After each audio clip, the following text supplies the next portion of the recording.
Welcome home. We are WNST, AM 1570, Towson, Baltimore, and Baltimore Positive. We are positively into a great week, 1 week closer. We're inching closer to kick off with the Ravens and the Kansas City Chiefs. I've been seeing it all over the Olympics. My wife is an Olympics nut. 15 hours a day of Olympics coverage. There's been plenty of Lamar and Patrick Mahomes and plenty of Peyton Manning and Snoop and Mike Tirico and everything to think it's already football season around here, but they're playing everything but football. Meanwhile, the Orioles are playing baseball, and Luke Jones is monitoring that in Toronto as well as on the backfields in Owings Mills all week long. I like saying the first place Orioles. I had a chance to say that for the past 6-7 weeks. It's they've run into the rocks here a little bit, playing 500 or less than 500 baseball for a period of time. The Yankees have been worse, and now the Orioles measure themselves against the Guardians over the weekend, the other really good team. Now they're going to play the division, and some of the teams they've made trades with in recent weeks as well.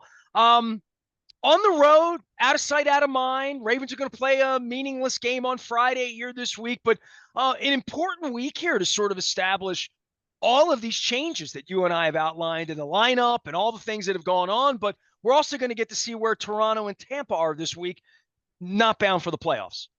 Right. I think this is a week where you want to see the Orioles take advantage of two teams that are clearly looking toward the future, two teams that sold off players at the trade deadline, and two teams that have been the weak links in the division. And I know Tampa Bay has played okay baseball over the last week to 10 days. I mean, there are a few games over 500, but you kind of look at their statistical profile with a 57-54 record, minus 43 run differential. They've been amazing in one-run games.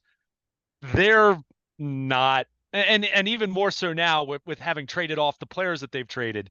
I'm not sure how much you really look at that and say, oh, they're a major threat. Now you got to go play. They got to go to Toronto and play well. They've got to go down to the Trop and play well, knowing what kind of energy level either place is going to have. And I don't expect Toronto to have a particularly great atmosphere this week either, knowing where the Blue Jays are in last place. So this is very much an opportunity for them. And we've talked so much about the Orioles struggling against National League teams or struggling against the AL Central or what have you.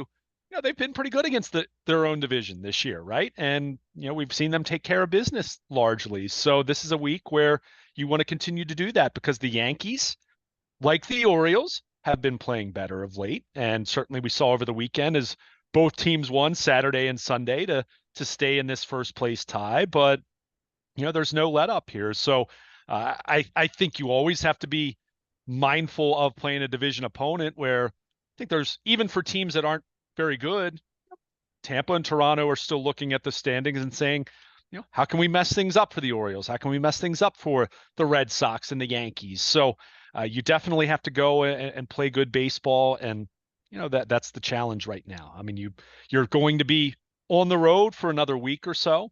This is, you know, one of the really long road trips of the season, and you've got to take care of business. And you hope the way that they were able to recover against Cleveland bodes well for going to Toronto and going to down to St. Petersburg and taking care of business because, hey, like we said in a previous segment, we're under 50 games to go now. I mean, it's not full sprint just yet. You know, we still have close to 2 months to go, but you can't afford to have any more periods like they had through most of the month of July, if we're being honest. So I think from that standpoint, opportunity for this team to finish the road trip on a high note, get back home, get into the meat of the August schedule. But, you know, these are two teams that have nothing to play for right now other than to hurt you. So you've got to be ready to play when you show up on Tuesday night. I guess for these divisional games and where they are, and we've talked so much about the lineup and so much about the young players, let's talk a little bit about Mayo and Holiday, just in a general sense that they're here to stay now. You know, obviously with the Westberg thing, I don't know what would have them send Mayo out. It hasn't been a great start, at least in the beginning part of this. Holiday has figured it out. Certainly with Holiday, bat looks a lot faster, and whatever adjustments you throw at a 20-year-old who's been a phenom since he held a wiffle ball bat, that the feeling amongst the the elite people in the organization is look at him and say, he's adjusted to everything else, that he's like a Gunnar Henderson. I mean, it's an incredible embarrassment of riches. As we look at the lineup, we look at Mayo, we look at Holiday and say, well, they're rookies that we don't expect much out of them in the way we probably didn't expect much out of Jordan Westberg in the fall, right? We just expected him to be hit 250, hit 260, maybe hit 12, 15 bombs, hang around, be a good defensive player, be a major leaguer, look like a major league player, not look like an all-star. But I think the jury's out on Holiday and Mayo because I think we both do look at them a little differently. Well, but even that being said, if Jackson Holiday gives you major league average offense at age 20 in the midst of a pennant race and does that the rest of the way, I think we need to look at that and you're grading on a curve and you say, that's awesome. Not just because of how he looked in April, but just knowing what a 20-year-old is, a 20-year-old is typally, even where if you're Machado really was, where Machado was in 12 when they brought him up, right? Like literally. That's the thing. And Manny Machado wasn't Manny Machado of what he would become, but he was a solid contributor with the bat, had his moments. I mean, I remember vividly his 2-home-run game, which was like the first, a couple days after he was called up and all of that. So he made a great defensive play early on, and we're like, wow, Yeah, I mean, the defense, remember, Machado was here for his defense. They didn't call him up because, oh, wow, this kid's raking at Double-A. Go look at what his numbers were at Bowie that year before they called him up. It wasn't anything special. It was, we have a need at defense because we're sick of seeing Mark Reynolds and Wilson Betemit playing third base, or try to play third base is probably the better way to describe it. And we think the kid can come up and hold his own. So the perception is Mayo's not going to be good at third base. Well, a couple things we need to understand. First of all, Jordan Westberg got hurt, right? I mean, they weren't planning on making Kobe Mayo their everyday third baseman right now, but your hand is forced, and he has more upside than Ramon Arias, who is limited offensively and not as good defensively as he was a couple years ago even. Now, is he better than Kobe Mayo at third base right now? Sure, I'll give you that, but where's the upside, right? There's not really an upside play there. Now, if Mayo botches ground ball after ground ball or something like that over the next week to 10 days, then we can revisit this. But I think they're clearly looking at a young player who, by the way, is only 22 himself. He's older than Jackson Holiday, but he's still a very young player as well. This isn't a 24 or a 25-year-old being called up where you say, okay, he's kind of the average age of a prospect. No, he's on the younger side as well. But, you look at both of these guys and you say, what can I reasonably expect from them that is a positive contribution for what this team is trying to accomplish in the big picture? And again, if they can be league average type hitters right now and play solid defense, and I know Holiday dropped the pop-up, kind of lost it in the sun on Sunday, even though they ended up getting the force at second base. Mayo got out in left field further than he should have gotten. Yeah, right. I mean, and look, some of that is Buck Showalter used to talk about this a lot, and more specifically with outfielders, but I think it applies even for infielders. You've got to remember, these guys are not used to playing in a major league ballpark where you have 3 decks and you have fans everywhere. Minor league ballparks are much smaller. There's much more open space. You don't have fans in the backdrop of everywhere you're looking. So that doesn't mean that they just get a free pass indefinitely. But I think there is a little bit of an adjustment period with that. But with these two guys, I mean, we've already, in the case of Holiday, now Mayo, maybe not as much, but again, we're talking about 3 games, right? I mean, 3 games is nothing for even evaluating a veteran player. You can see a veteran player look terrible for 3 straight games. But in the case of Holiday, since his return, we're already seeing why so many of the conclusions that people jumped to back in April. I mean, this is a special talent. I mean, this is the kind of kid who already, since being recalled, has 2 home runs, has really looked much more comfortable at the plate, has handled a variety of pitches at the plate. Didn't abandon the leg kick, but I think adjusted a little bit in terms of, I think his timing's way better to kind of recognize pitches and adjust and do what he needs to do. His strikeouts have been more, a couple of those came on bad calls, as we mentioned in a previous segment, a rough weekend for the Blue over the course of the weekend. And the orange and black. Sure. Well, sure. But I think, I'm thrilled with what I'm seeing from Jackson Holiday since being recalled. He's showing you now why the Orioles and why all of baseball and the Baseball Americas and the MLB pipelines of the world were talking about how special this kid is at age 20. And you're starting to see that. And let's be clear, doesn't mean he's going to hit 350 the rest of the way. Doesn't mean he's not going to have his times where he's going to struggle still, as any player does. But you're seeing a much more comfortable version of Jackson Holiday. And that's where I think we need to be mindful and looking at Kobe Mayo and say, yeah, I get it. Mayo struck out 3 times on Sunday and, breaking balls and, throwing him a lot of breaking stuff away. He's got to adjust and they're going to, they're not just going to give him fastballs down the pike, and not Well, going if he's getting the Greg Maddux strike zone, and that doesn't help either. Sure. That doesn't help either. Especially once you got 2 strikes and trying to cover the plate. Yeah. So, I mean, so you have some of that and, Holiday's dealt with a little bit of that, even with swinging the bat well here. But, this is part of becoming a major leaguer and you've got to deal with the ebbs and flows. I think if nothing else, what April provided for Jackson Holiday, I think will be very valuable in the sense of that was probably the first time he's really failed on a baseball field. Now, if it's a 10-game failure when you're 20 years, and at that point he was 20 years and 4 months or something like that. I mean, still a long ways away from his 21st birthday at that point in time. Then boy, you've got something. But I think that was a good experience for him to have some failure. Maybe not. Maybe no one was predicting him to be sent back down, but it's, hey, all right, you need to adjust. And then he got injured. Yeah, he had the sore elbow, and so this year hasn't gone to plan for him by any stretch of the imagination. But he turns 21 on December 4th. Right, by the way, right. We're still months away from him. Didn't look his birthday up, so I sent him a card.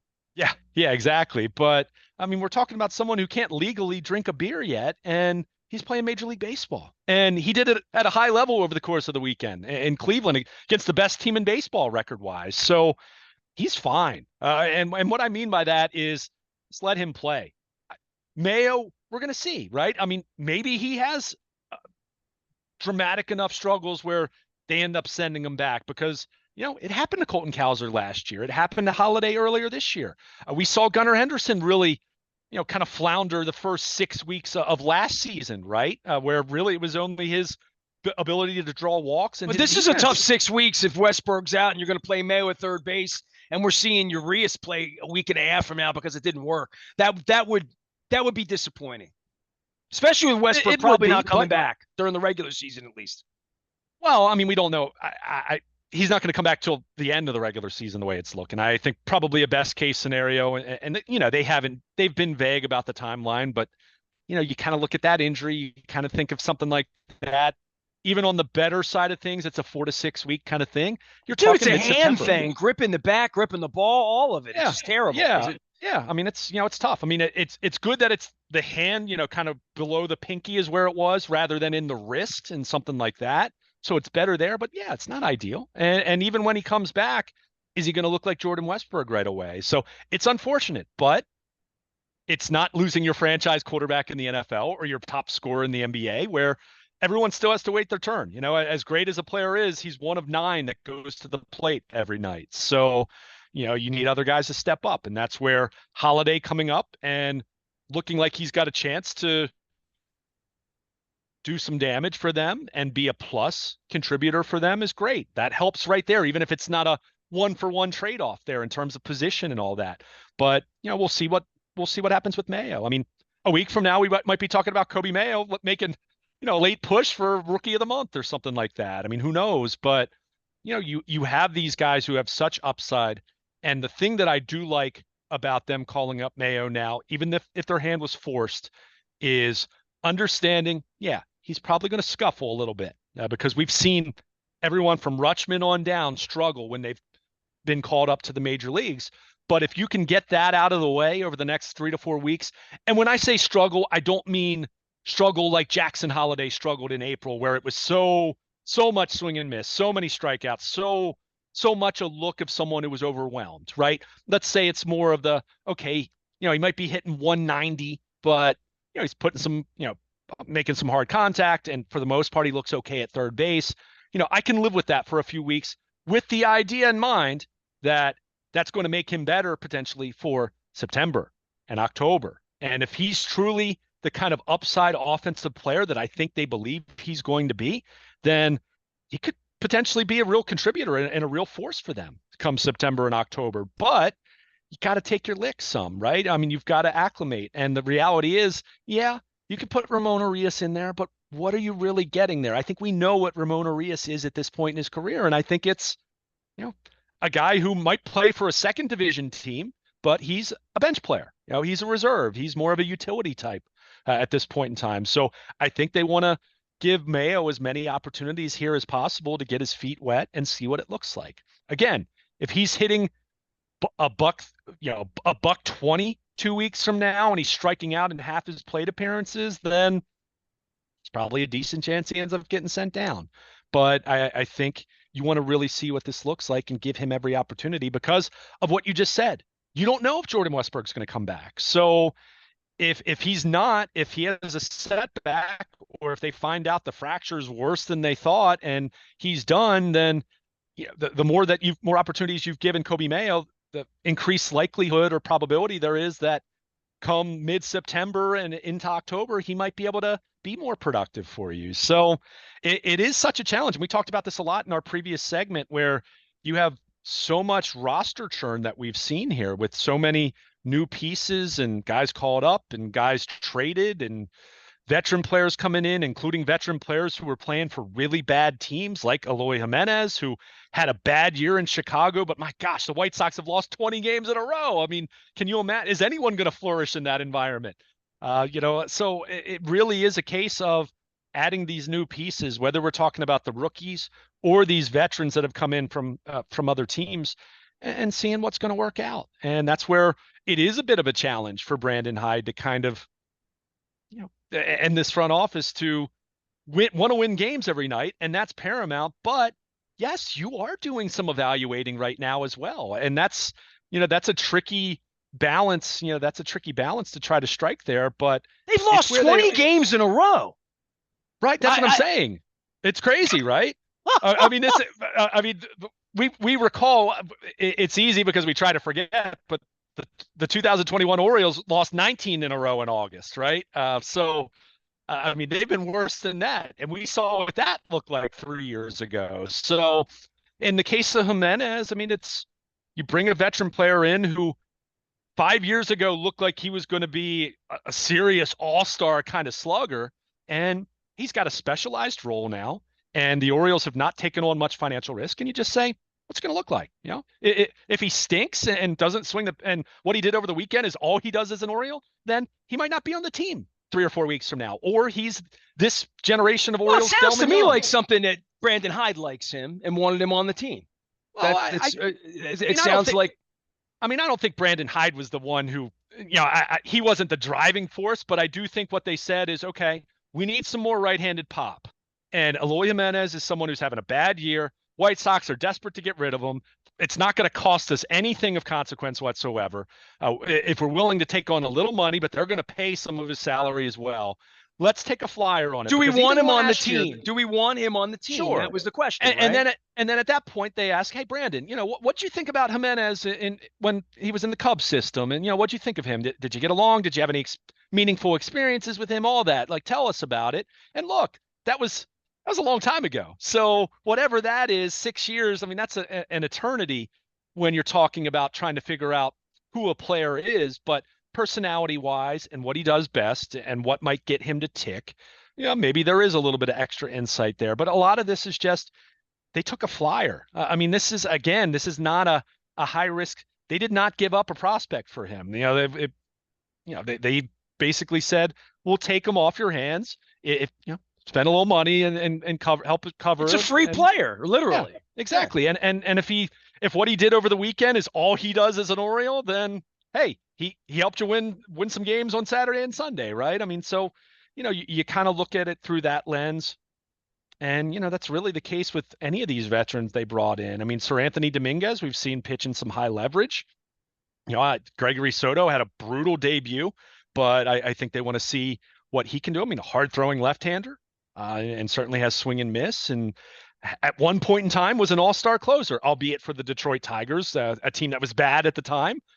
But these are guys that have a little bit of experience, with high leverage and even closing games. And I said to you that they need some other options if Kimbrel is going to not figure it out, or if Kimbrel's going to get himself straightened out and then go into another tailspin the last week of September. So it's not ideal. Look, I'd love to have a healthy Felix Bautista anchoring the bullpen, but they don't. Yeah, there's And not going to be a closer emerge here in the next 8 weeks, right? I mean, Kimbrel's going to be the guy in the ninth inning in October. They're going to give the ball to. I'm pretty convinced of that. how's he pitching? Fair enough. Because and this is where I'll give them some credit. They've been, and they did this back in May even.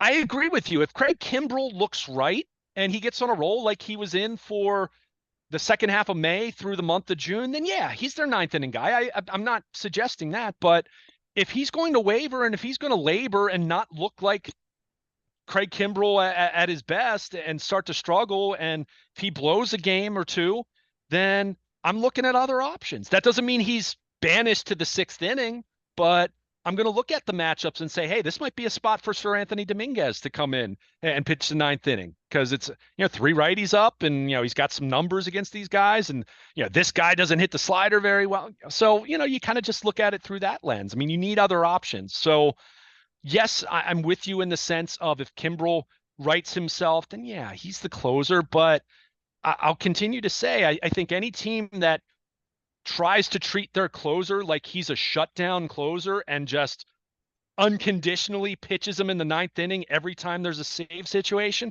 I think you're doing your team a disservice. If it's Felix Bautista, yes, then he's pitching in the save situation every time, right? He's that good.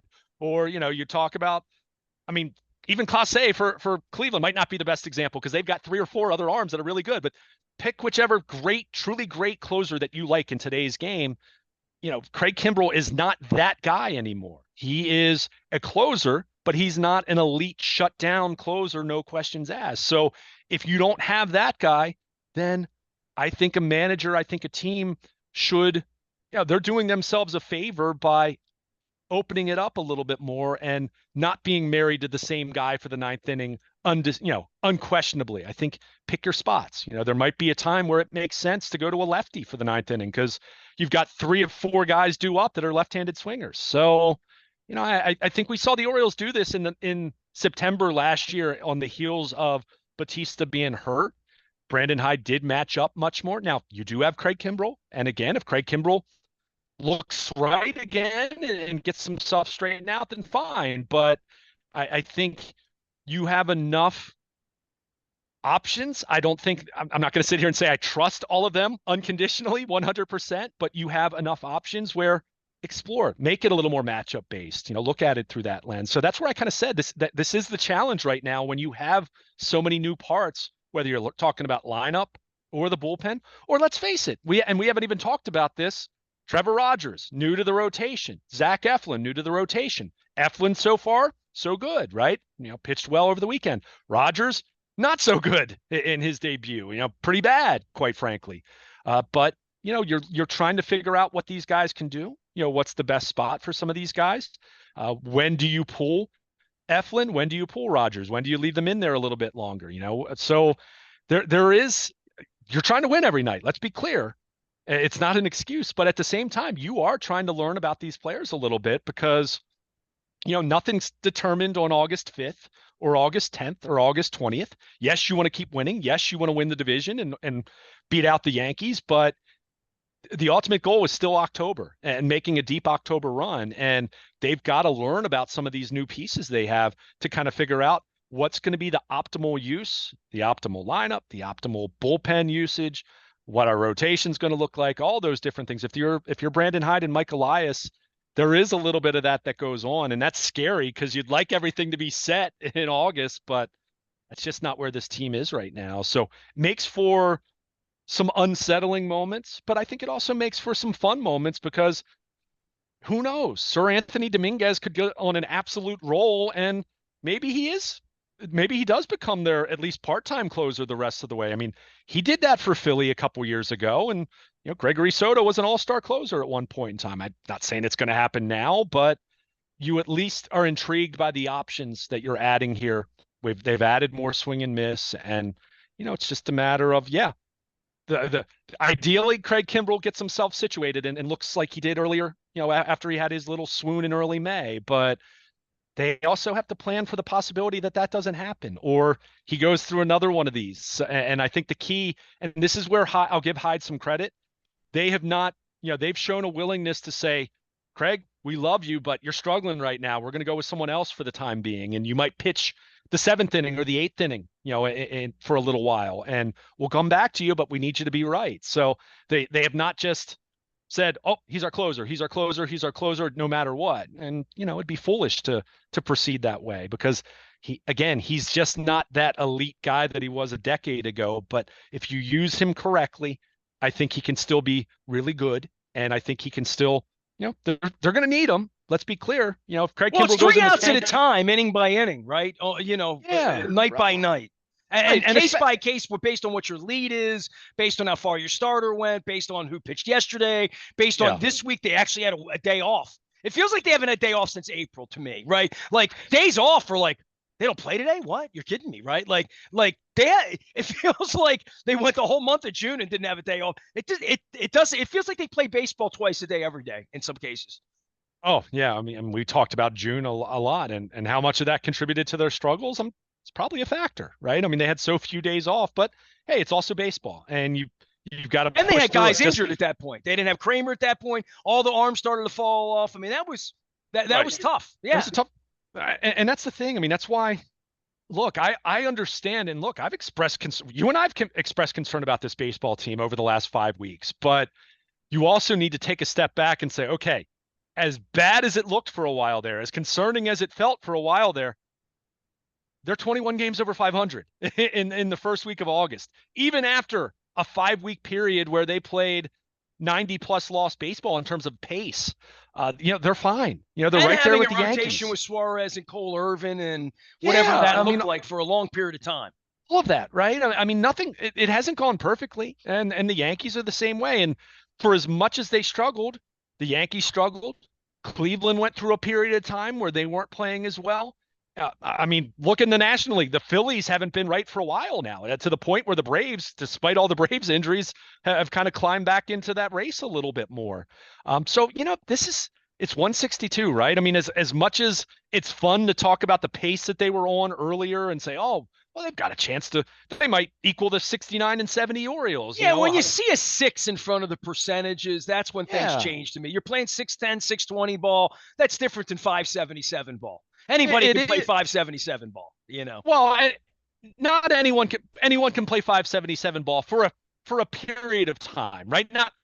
Even for a full season. I mean, we're still talking about a team that's, on a pace to win well over 90 games, right? And still have a chance to be the number one seed. Point is, all the struggles they've had and everything that's gone wrong in terms of injuries of the starting pitching and, Westberg with the injury, Mateo with the injury, Adley Rutschman looking awful for 5 weeks, just awful at the plate for 5 weeks. Gunnar Henderson going through a 5-week period where he didn't look terrible overall at the plate, but the power kind of went away, right? They also had their number one prospect fail, fail terribly and have to go back to the minors. Back in April, and have an injury. Yeah.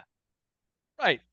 But I was more so talking about this 5 to 6 week period where it hasn't gone as well. All of that being said, they are still right there to win the division. They are still right there to be the number one seed in the AL. So, look, you can always look at it through the negative lens and say, oh, well, wow, they could have if they had played better baseball, they'd be 7 games up on the Yankees and they'd have a comfortable lead for home field advantage and all that. And look, that's true, but it could always be worse too. The Yankees could have played amazing baseball over the last 5 weeks while the Orioles struggled, and we'd be talking about a wild card because they'd be out of the division. So you just you have to look at it through in its totality, and you say, even with how this season's gone, with some of the peaks and valleys and injuries and all of that, and Westberg being the most recent example of unfortunate injury that really hurts, they're still right there. And there's still so much to like about this team. And now you add Jackson Holliday into the mix and you say, okay, I'm not saying the kid's going to be a superstar immediately, but what he's looked like since he's come back has been promising. It's looked pretty good to the point where if he keeps hitting like this, he's probably not going to be hitting ninth anymore. But you look at that. You give Mayo some time here to establish himself. You see if Eloy Jimenez can be a nice platoon bat for you off the bench and all of that. You see if Gunnar can get himself going again with the home run ball, which, it's starting to look like maybe that ends up being the case with the home run on Sunday that he had and starting to hit for more power. Rutschman had a couple knocks and drove in runs on Sunday, so that was good to see. So,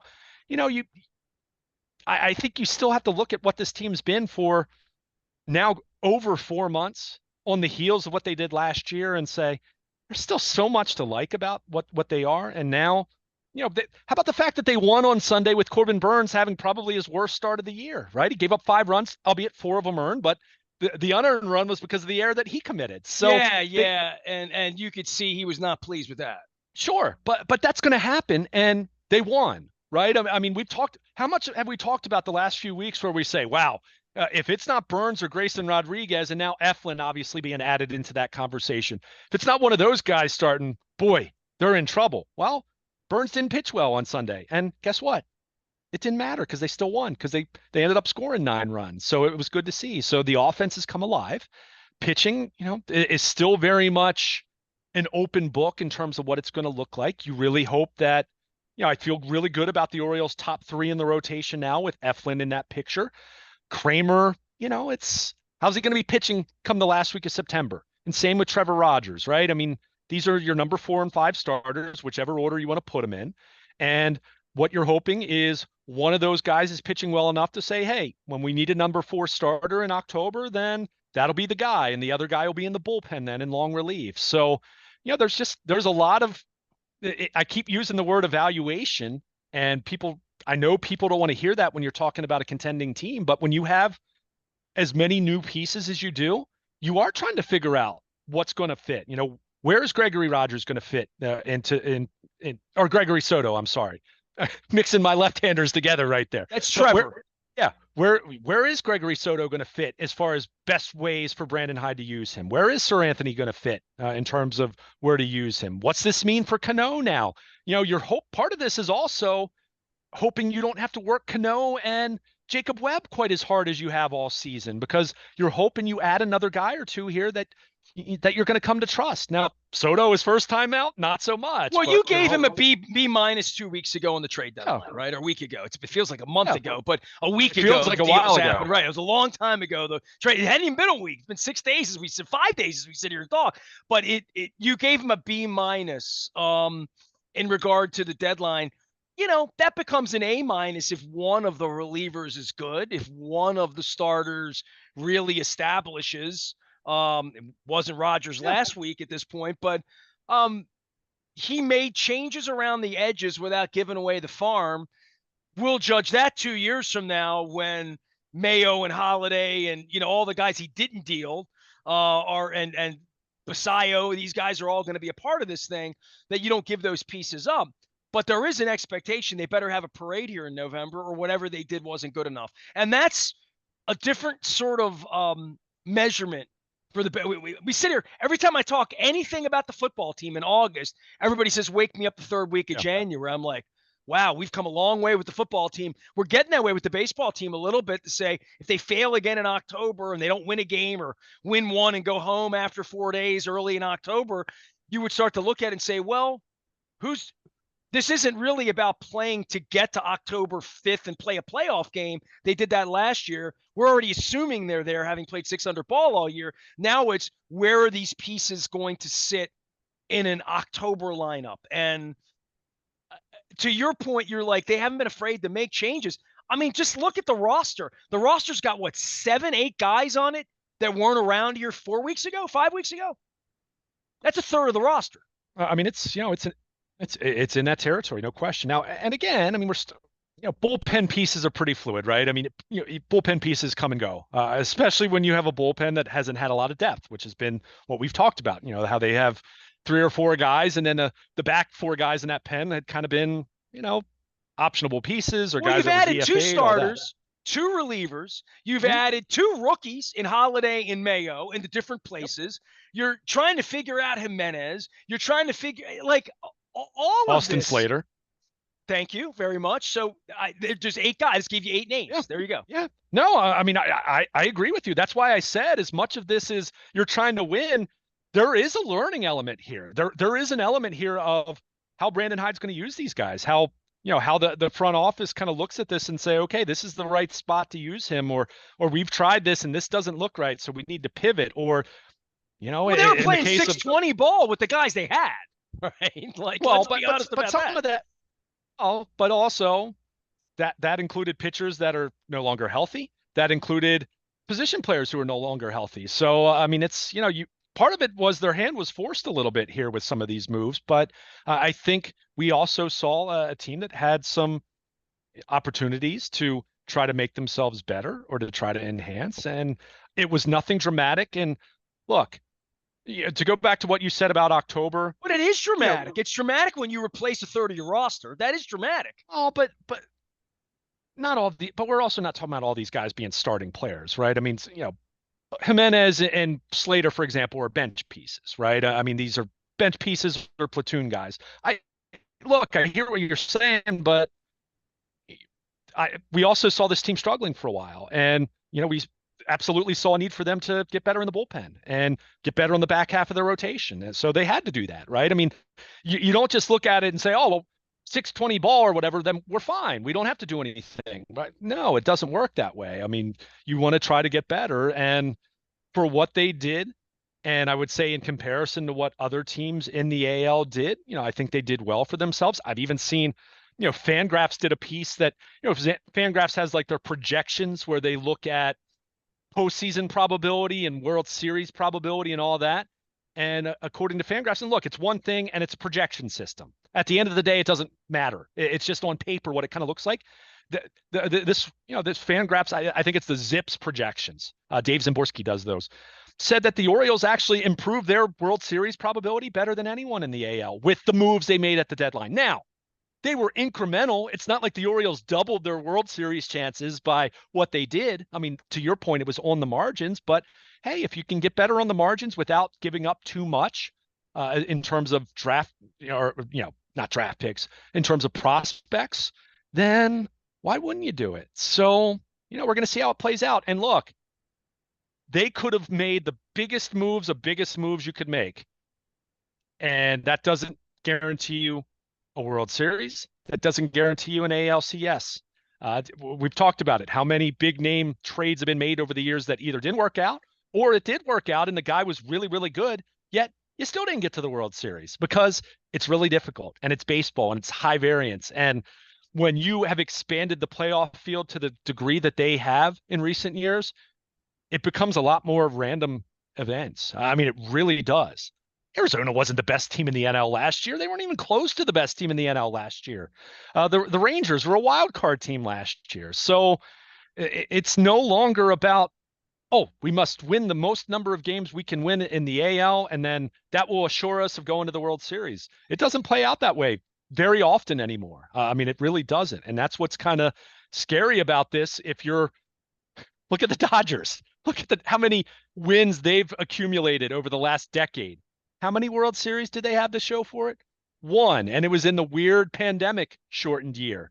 So, I mean, it really is a tough proposition, and I don't say that to be dismissive of this team needing to take the next step. I absolutely agree with you that I would say anything short of at least, let's say, getting to the ALCS would be a colossal disappointment for this team. But that said, they got to stay healthy the rest of the way. I mean, they certainly can't afford to lose any more pitching. Then the expectations might change if, heaven forbid, something happens to a Grayson Rodriguez or an Eflin or a Corbin Burns. Then we're talking about a totally different set of expectations. But where they are right now, it really is a case of figure this out in terms of how all these pieces fit with the bullpen and, hope to get something out of Trevor Rogers. Obviously that first start was pretty ugly. Quite frankly, that was not good. You're hoping that it was more a case of reporting to a new team, hadn't really met everyone yet, and he's starting that night. So you're hoping he's better next time out. You're hoping that these young guys, talking about Holiday and Mayo, can settle in, and looks like Holiday is. We'll see about Mayo, And in the case of Jimenez and Austin Slater, just be a good fit. Be a good teammate. Be accepting of your role. When you get it, when your number's called, go out there and do the job. If you do that, then you have a team that may not win 101 games like they did last year, or not win 106 like they were on pace to do several weeks ago, but they'll be in the playoffs and they'll be as formidable as just about anyone. So at that point, it's a matter of who's hot in early October. And then you try to ride that wave to a World Series. I mean, it really is, there's a lot more luck and random events occurring in that than anyone really wants to admit. That's why what's paramount is getting in. And that's why you like the first round bye, because you don't have to deal with the best of three a best of three, who the heck knows what's going to happen, right? I mean, you could put the best team in baseball against the worst team in baseball, I guess, maybe other than the White Sox, because they're really, really bad. But put anyone in baseball on a best of three, who knows what's going to happen. So this is all about right now. I mean, obviously they have to keep winning, but they are really trying to figure out who exactly they are the rest of the way, which kind of sounds a little scary, but there's also some really interesting opportunity and upside there that they might be able to unlock. That's why I love seeing Holiday and Mayo here, because whatever lumps they might take right now, you're hoping that makes them that much better in September and October. And I mean, we saw this with the Rangers. Look at some of the guys they were counting on last October that weren't even on their roster in June, and they had those guys making big time contributions for them. So you never really know how it's going to play out, and so it makes it so fun, right? Buck Showalter used to always say, if we know what's going to happen every night, boy, baseball would be really boring. But it's definitely a different team, a revamped roster, and they regrouped nicely against Cleveland, and now we're going to see what this looks like against the AL East over the next week. Well, the one interesting thing that happens whenever they play in Toronto is I get to figure out whether Geddy Lee's going to be behind home plate. Did Geddy give up the tickets? I haven't seen him behind home plate all year. They didn't trade him, right? I mean, they traded other guys. I hope they did not trade. If they can't trade Geddy, because there's no other team that plays in Canada. Geddy's not leaving Canada. I mean, maybe he play for the Expos with Warren Cromartie or something like that. Luke Jones can be found. He's not getting traded either. We'll trade him out to Owings Mills this week for Ravens camp.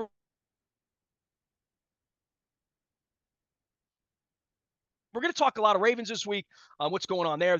And maybe this speaks to Geddy living in the suburbs. He can't get there by 6:30. The games are 7 o'clock games in Toronto all week long. So you get an extra half an hour to eat your food before you turn to Kevin Brown or whoever's the broadcasters are. Home Run Riches is going on for the Maryland Lottery. Grand Slams with Jackson Holiday running poor John Martin around to find $5,000 to pay all these winners. The Gold Rush Sevens doublers I will have in my pocket 2 weeks from Friday when we're at Fadley's down in Lexington Market. I'm wearing my Costas shirt. We're back to Costas in September as well. They have big fat crabs over there right now as well.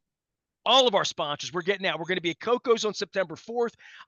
You'll be interested in hearing this, Luke Jones. There's I don't know if you heard that Mark Viviano retired. He's coming out of retirement for 1 hour to talk sports with me on the eve of the Chiefs and the Ravens. So Mark Viviano will be our guest at Coco's as we bring the Maryland Crab Cake Tour back out on the road. The Oyster Tour begins on September 5th.